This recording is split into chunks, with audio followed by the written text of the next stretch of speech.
Update कर रहे हैं। लाहौर के इलाका निश्चित कॉलोनी में कूड़ादान से खातून की कटी हुई टांगें बरामद हुई है, जबकि पुलिस ने खातून की टांगें तजजिए के लिए मुर्दा खाने भिजवा दी हैं। मजीद तफसीलात जानते हैं अपने नुमाइंदे मलिक मुश्ताक हमारे साथ लाइन पर मौजूद हैं। मलिक मुश्ताक, आगाह कीजिएगा, पुलिस का इस हवाले से क्या मौक़िफ़ सामने आया है?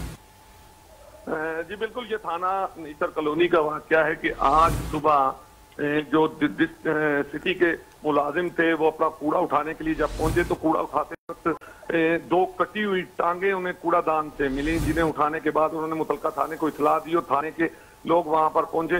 क्योंकि दोनों टांगे पुलिस ने अपने कब्जा में ले ली हैं और पुलिस का कहना है कि जल्द इसका टेस्ट करवाया जाएगा और उसके बाद, क्योंकि ये टांग जो दोनों टांगे हैं ये किसी खातून की नजर आ रही हैं और खातून के धड़ को ढूंढने के लिए पुलिस ने जो है वो फोरेंसिक टीम को भी बुलाया है और इसके अलावा जो है वो दूसरे टेस्ट भी करवाए जाएंगे। पुलिस का यही दावा है कि जल्द खातून का जो धड़ है उसको ढूंढ लिया जाए।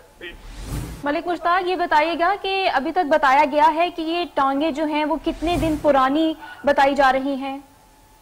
जी इतने दिन पुरानी नहीं है ये टांगे, आज ही रात की ये टांगे हैं। पुलिस का ये कहना है कि इसकी आज ही रात को किसी ने इसको कूड़ेदान में फेंका है, क्योंकि गर्मी का मौसम है और गर्मी इतनी ज्यादा तेज है। अगर ये टांगे पुरानी होती है, और दूसरी बड़ी बात ये बताई जा रही है कि कल भी कूड़ादान से कूड़ा उठाया गया था और जब आज सिटी डिस्ट्रिक्ट के मुलाजिम जो है वो कूड़ा उठाने के लिए जब लोग आए तो उन्होंने देखा कि अंदर से टांगे मिली हैं। बहुत शुक्रिया मलिक मुश्ताक, आप हमें इस हवाले से तफसीलन आगाह कर रहे थे।